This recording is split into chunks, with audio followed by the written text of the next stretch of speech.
لله رب العالمين والصلاة والسلام على سيد الأنبياء والمرسلين سيدنا ومولانا محمد النبي الأمي الكريم وعلى آله وصحبه وأهل بيته وذرياته أجمعين أما بعد فأعوذ بالله من الشيطان الرجيم بسم الله الرحمن الرحيم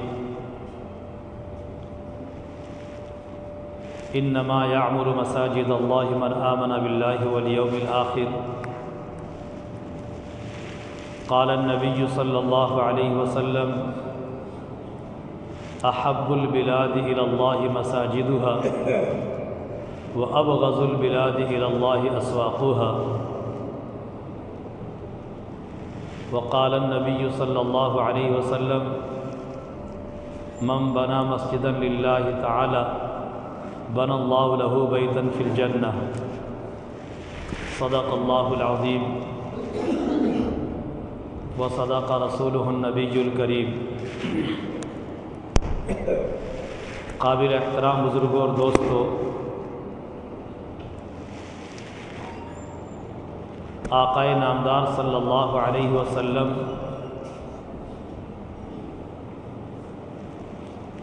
نے ہم سب کو ایمان کی وہ دولت، ایمان کی دولت کی وہ محنت ہم پر کر کے اس کی حفاظت اور اس کے ذریعے کے اس کی حفاظت کے بہت سارے ذریعے عطا کیے۔ آقا نامدار صلی اللہ علیہ وسلم نے اللہ کی طرف سے ہمیں ایمان کی نعمت دینے کے لیے انتھک کوششیں کی ہیں، محنتیں کی ہیں، قربانیاں دی ہیں، اور پھر اسی کی قربانی دیتے دیتے جب دشمن نے آپ کے لیے مکۃ المکرمہ میں جگہ تنگ کر دی باوجود وسعت کے، تو آپ علیہ الصلاۃ والسلام نے اللہ رب العالمین کے حکم سے مدینہ کی ہجرت کی ہے، اور مدینہ کی ہجرت کے بعد آپ نے مدینہ پہنچنے سے پہلے ہی اطراف مدینہ ہی میں مسجد کی بنیاد سب سے پہلے رکھی ہے۔ ابھی آپ کو جہاں پہنچنا تھا وہاں آپ نہیں پہنچے ہیں، اور قباء میں آپ نے قیام کیا ہے، اس قیام کے درمیان آپ نے مسجد کی بنیاد رکھی ہے، مسجد قباء۔ یہ اسلام کی تاریخ کی پہلی مسجد ہے۔ مسجد قباء کی بنیاد آپ علیہ الصلاۃ والسلام نے سب سے پہلے رکھی ہے۔ پھر آپ قباء سے روانہ ہو کر مدینہ منورہ پہنچتے ہیں۔ آج تو قباء مدینہ ہی کا حصہ ہو گیا ہے، اس وقت تو بالکل مدینہ سے بالکل الگ تھلگ تھا، کوئی دوری نہیں تھی، لیکن بہرحال مدینہ سے الگ ہی تھا، لیکن آج مدینہ کا ایک حصہ ہے۔ اور ہم جو لوگ مدینہ منورہ جا چکے ہیں ہم میں سے، وہ سب تقریباً مسجد قباء کی حاضری دے کر کے آتے ہیں۔ تو اب مسجد قباء کی بنیاد کے بعد جب آپ مدینہ پہنچتے ہیں تو یہاں بھی آپ نے اول وہلے میں مسجد کی بنیاد رکھی۔ پھر آپ کا قیام مدینہ کے اندر کل 10 سال رہتا ہے۔ اس 10 سال کے عرصے میں مسجد نبوی کے علاوہ مدینہ میں 9 مسجدیں اور ہو گئی تھیں۔ مدینہ میں 9 مسجدیں اور ہو گئی تھیں۔ تو آپ علیہ الصلاۃ والسلام کی حیات طیبہ میں مدینہ منورہ میں 9-10 مسجدیں تھیں۔ اب ہم اس پر غور کریں کہ اللہ کے نبی علیہ الصلاۃ والسلام نے مسجد بنانے پر اتنا زور کیوں دیا، اس پر ہمیں غور کرنا ہے۔ جب ہم اس پر غور کرتے ہیں تو یہ بات کھل کر کے سامنے آتی ہے کہ مسجد جہاں با جماعت نماز پڑھنے کا مرکز ہے، جہاں با جماعت فرض نماز کو ادا کرنے کا مرکز ہے، وہیں پر مسجد کی تعمیر شعائر اسلام کا احیاء اور اس کا زندہ کرنا بھی ہے۔ وہیں پر مسجد کی تعمیر دین اسلام کی اشاعت کا ذریعہ اور سبب بھی ہے۔ وہیں پر مسجد کی تعمیر بچوں، نوجوانوں اور بزرگوں کی تربیت گاہ بھی ہے۔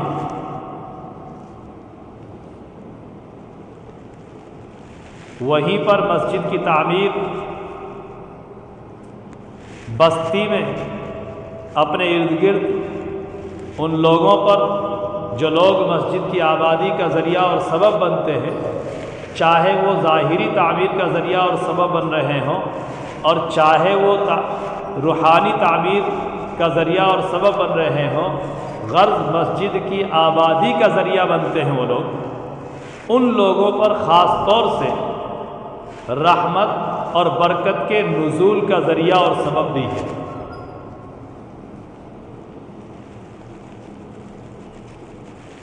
بزرگوں اور دوستوں، یہ مسجد کی حیثیت ہے۔ ہم لوگ صرف مسجد کو باجماعت فرض نماز کی ادائیگی کا ایک مرکز اور ایک ٹھکانہ سمجھتے ہیں، اور مسجد کے دوسرے فوائد کی طرف ہمارا دھیان نہیں جاتا۔ اس کا نقصان،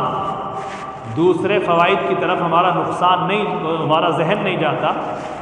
اس کا نقصان کیا ہوتا ہے؟ اس کا نقصان یہ ہوتا ہے کہ اگر ایک بستی ہے اور خالصتاً اس میں مسلمان رہتے ہیں، مان لیجیے تھوڑی دیر کے لیے، لیکن اگر اس میں مسجد نہیں ہے تو بھلے ہی وہ لوگ مسلمان ہیں لیکن ان کے درمیان اسلامی شعار مسجد کی تعمیر نہیں ہونے کی وجہ سے وہ آج نہیں تو کل ایک وقت آئے گا کہ وہ خالصتاً مسلمانوں کی آبادی میں رہنے کے باوجود اسلامی شعار کی تعظیم اور حرمت سے اپنے آپ کو بالکل ناواقف محسوس کریں گے۔ ان کے دلوں میں اسلامی شعار کی کوئی اہمیت، کوئی عظمت، کوئی حرمت ان کے دلوں میں باقی رہے گی؟ نہیں رہ پائے گی۔ ایک زبردست نقصان ہے امت کا ہی۔ اسی طریقے سے جب مسجد نہیں ہوگی تو پھر لوگ فرض نماز باجماعت ادا کرنے سے، مسجد میں ادا کرنے سے محروم ہونے کے ساتھ ساتھ اپنے آپ کو اللہ کی رحمتوں اور برکتوں سے محروم کرنے والے ہو جائیں گے۔ اپنے بچوں اور اپنے نوجوانوں کی تربیت سے محروم ہو جائیں گے۔ اسلام کے تعارف اور پریچے سے اپنے آپ کو بالکل ناآشنا اور محروم کر لیں گے۔ اسلامی معلومات جو صحیح اور مستند طریقے سے ہمارے اندر مسجد کے منبر و محراب سے آتی ہے، اس سے ہم اپنے آپ کو محروم کر لیں گے۔ اس لیے بزرگوں اور دوستوں، آقا نامدار صلی اللہ علیہ وسلم کی عملی زندگی کو دیکھیں، آپ کی حیات طیبہ کو پڑھیں تو آپ کی زندگی میں یہ نمایاں امر نظر آئے گا کہ آپ نے مسجد کی تعمیر پر خوب زور دیا ہے۔ سفر ہجرت میں آپ نے مدینہ میں داخل ہونے سے پہلے جہاں آپ کے لوگ ملے ہیں، قباء میں آپ کو ٹھکانہ دینے والے ملے ہیں، سب سے پہلے قباء کے قیام ہی میں، جبکہ آپ کا قیام بہت مختصر چند دن وہاں پر قیام رہا ہے، لیکن اس کے باوجود آپ نے وہاں پر مسجد کی تعمیر، مسجد کی بنیاد ڈال دی۔ آج جو ہم لوگ مدینہ جا کر کے مسجد قباء کو دیکھتے ہیں تو ایسا لگتا ہے کہ کوئی زیادہ دور نہیں ہے، یہاں تو کوئی خاص ضرورت نہیں تھی، لیکن اندازہ کیجئے اس بات کا کہ مسجد نبوی سے مسجد قباء 2.5-3 کلومیٹر تو پڑتی ہے، اس 2.5-3 کلومیٹر کی دوری کو آپ علیہ الصلوۃ والسلام نے محسوس کیا، اور وہاں مسجد کی بنیاد رکھنے کے بعد مدینہ منورہ میں آپ نے پھر بنیاد رکھی، اور پھر مسجد نبوی کے ارد گرد جو مسجدیں ہیں ان میں 2-2.5 کلومیٹر کا فاصلہ نہیں ہے، کسی میں 1 کلومیٹر کا فاصلہ ہے، کسی میں کلومیٹر سے پہلے کا فاصلہ کم کا فاصلہ ہے، کسی میں 1.5 کلومیٹر کا، کسی میں 2 کلومیٹر کا فاصلہ ہے۔ اتنے فاصلے پر آپ نے مدینہ کے اندر مسجدیں بنوائی۔ یہ مدینہ کی تاریخ، نبی علیہ الصلوۃ والسلام کا یہ عمل ہمیں اس بات کا پیغام دیتا ہے، ہمیں یہ فکر دیتا ہے، ہمیں یہ احساس دیتا ہے کہ اگر آبادی بڑھ جائے، آبادی پھیل جائے اور ہم وہاں مسلمان ہوں تو ہمیں اپنے دلوں میں ایمانی احساس اور ایمانی فکر کو زندہ کرتے ہوئے اپنے ارد گرد مسجد بنانے کی فکر کرنی چاہیے۔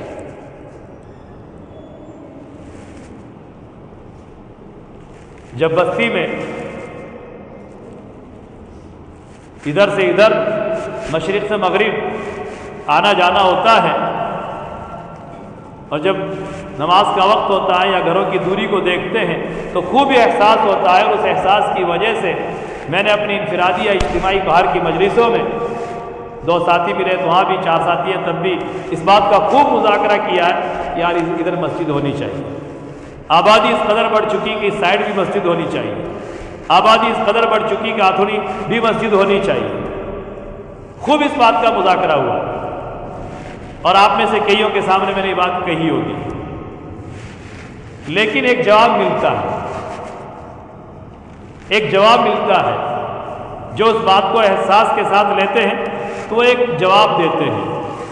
میں اس جواب کو آج ممبر پر بیٹھ کر کے ذکر کر رہا ہوں، معاف کرنا مجھے۔ ایک جواب ملتا ہے، جواب یہ ملتا ہے کہ مفتی صاحب بات تو صحیح ہے آپ کی، بستی بڑھ گئی اس لیے ادھر مسجد ہونی چاہیے، لیکن پیٹ تو جامع مسجد کا ہی نہیں بھرتا ہے،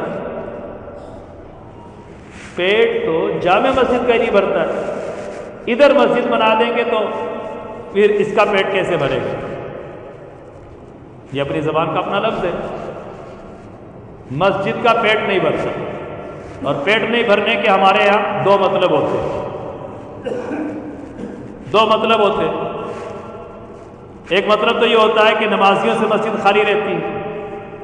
اور ایک مطلب ہم یہ لیتے ہیں کہ مسجد میں مہینہ یا سالانہ جتنی مالی ضرورت ہوتی ہے وہ پوری نہیں ہوتی۔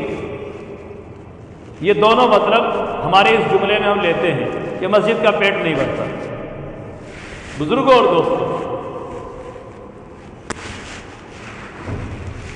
اللہ رب العالمین ہمیں غیرت ایمانی نصیب فرمائے، حمیت ایمانی نصیب فرمائے، ایمان کی ہمدردی ہم سب کو نصیب فرمائے۔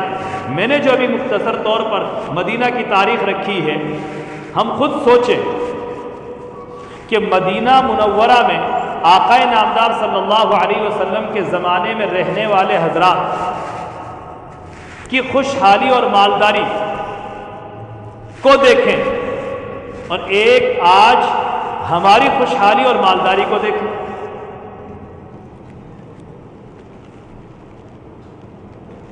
ہم سب جانتے ہیں کہ جو خوشحالی اور مالداری اللہ رب العزت نے آج اس دور میں ہمیں دی ہے، یقینی بات ہے کہ یہ خوشحالی، یہ مالداری آقا نامدار صلی اللہ علیہ وسلم کے دور میں مدینہ منورہ میں آباد لوگوں کے پاس نہیں تھی، اس قدر نہیں تھی۔ ٹھیک تھی الحمدللہ، بہت سارے لوگ صاحب ثروت تھے، ایسی کوئی بات نہیں تھی کہ بالکل ہی غربت کا عام زمانہ ہو وہاں پر، ایسی بات نہیں، لیکن میں عام بات کر رہا ہوں کہ جو آج کثرت ہے وہ کثرت وہاں پر نہیں تھی۔ لیکن اس کے باوجود آپ علیہ الصلوۃ والسلام نے اپنی 10 سال کی حیات طیبہ میں 10 مسجدیں مدینہ منورہ میں آپ نے بنوا دی، آپ کی حیات میں بن گئی۔ یہ سوال وہاں پیدا کیوں نہیں ہوا؟ اگر ہوا تو انہوں نے اس سوال کو فوراً پیچھے ڈال کر مسجد بنانے اور مسجد کو آباد کرنے کے لیے اپنے آپ کو آگے کیوں بڑھا دیا؟ یہ سوچنے کی چیز ہے۔ بس وقت ہو رہا ہے، اس لیے میں اس کے حوالے سے صرف دو باتیں کہوں گا کہ انہوں نے اپنے آپ کو آگے کیوں بڑھا دیا۔ حضرت ابوبکر رضی اللہ تعالیٰ عنہ کا فرمان ہے کہ عقائد جتنے بھی ہیں، عقیدے، سارے ہی عقائد نے انسان کی زندگی میں ایک زبردست بدلاؤ پیدا کیا، ایک انقلاب برپا کیا، ایک تبدیلی پیدا کی ہے، ایک کرنٹ پیدا کیا ہے بدن میں اور دل و دماغ میں، روح میں ایک روح پھونکی ہے تازہ۔ سارے عقائد میں جتنے ایمان ہے پورا کا پورا ایمان، لیکن پورے ایمانیات اور پورے عقائد میں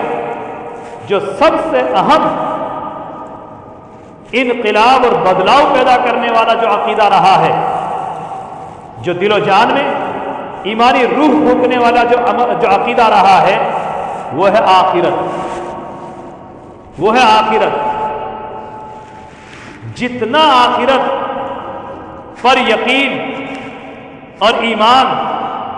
بولا گیا، سنا گیا، اس کے نتیجے میں ایمان مضبوط ہوا، اور اس ایمان کی آخرت کے تعلق سے ایمان کی مضبوطی نے حضرات صحابہ کرام رضوان اللہ تعالیٰ علیہ مجمعین کو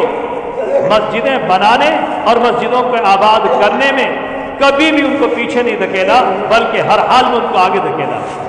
ان کو آگے بڑھنے کا حوصلہ اور جذبہ دیا، آگے بڑھنے کا حوصلہ اور جذبہ دیا۔ اس لیے بزرگوں اور دوستوں، ہمیں بھی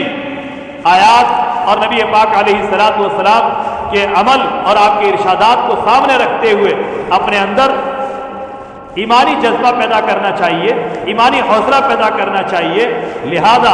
قرآن کریم کی جو آیت میں نے پڑھی ہے، خلاصہ اس کا یہ ہے کہ مسجد کی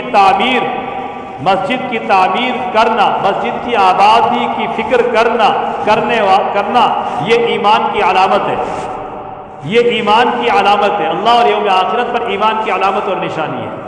اسی لیے حدیث پاک میں آتا ہے کہ جو آدمی صبح اور شام مسجد آتا ہے اس کے ایمان والا ہونے کی شہادت ہو۔ دوسری حدیث میں نے ایک حدیث پڑھی تھی آپ کے سامنے، اللہ کے نبی علیہ الصلوۃ والسلام کا فرمان ہے کہ روئے زمین پر جتنی زمین ہے، اس زمین کے حصوں میں جس حصے پر مسجد بنی ہوئی ہے، وہ حصہ اللہ کے یہاں سب سے زیادہ پیارا اور محبوب ہے۔ احب البلاد الی اللہ مساجدها، پوری روئے زمین کے تمام حصوں میں جس حصے میں مسجد بنی ہوئی ہے، وہ حصہ اللہ کے یہاں سب سے زیادہ محبوب ہے۔ پھر آخرت کا یقین اگر ہمارے اندر ہوگا تو میں نے تیسرے نمبر پر ایک حدیث پڑھی تھی، اللہ کے حبیب صلی اللہ علیہ وسلم فرماتے ہیں کہ جو اللہ کے لیے اگر ایک مسجد بناتا ہے تو اللہ تعالیٰ اس کے لیے جنت میں ایک گھر بناتا ہے۔ محدثین کرام اس حدیث کی شرح میں یہ بات صاف صاف لکھتے ہیں کہ ایک بندہ صاحب ثروت ہے، سرمایہ دار ہے، وہ اگر اکیلا مسجد بناتا ہے وہ بھی اس حدیث کی فضیلت کا مصداق ہے، اور جو بندہ اپنی حیثیت کے مطابق مسجد کی تعمیر میں حصہ لیتا ہے، چاہے وہ ایک اینٹ کا حصہ لیتا ہوگا، کتنا بھی حصہ لیتا ہے اپنی استطاعت کے مطابق، وہ بھی اس فضیلت کا مصداق ہوتا ہے۔ اس لیے بزرگوں اور دوستوں، میں آج کی بات میں دو باتیں کہہ رہا ہوں۔ ایک بات تو یہ کہہ رہا ہوں کہ ہماری آبادی، ہمارے گاؤں کی آبادی مشرق اور مغرب دونوں طرف کافی لمبی بڑھ چکی ہے، اس لیے ہمیں ان دونوں حصوں کی طرف مسجد بنانے کی فکریں کرنی چاہیے، اور بھی جدھر آبادی بڑھے ادھر ہمیں مسجد بنانے کی فکر کرنی چاہیے۔ دوسری بات، آج جیسا کہ آپ لوگوں کو معلوم ہے، کافی دنوں سے عید کے بعد سے یہ چرچا چل رہی ہے اور بات سامنے آ رہی ہے۔ آج الحمدللہ اس حوض والی زمین میں ابھی جمعے کی نماز کے بعد مسجد کی بنیاد رکھی جائے گی۔ آپ حضرات سے درخواست ہے کہ نماز سے فارغ ہو کر کے وہاں چلنے کی کوشش کریں، اور جو اکابر علماء کرام تشریف لائے ہوئے ہیں وہ اپنے دستے مبارک سے بنیاد رکھیں گے اور ان کی مقبول اور مستجاب دعا میں شریک ہوں، تاکہ مسجد کی تعمیر میں سہولتیں پیدا ہوں اور مسجد کی تعمیر کرنے والوں کو حوصلہ اور ہمت ملے۔ اللہ تعالی ہم سب کو عمل کی توفیق نصیب فرمائے۔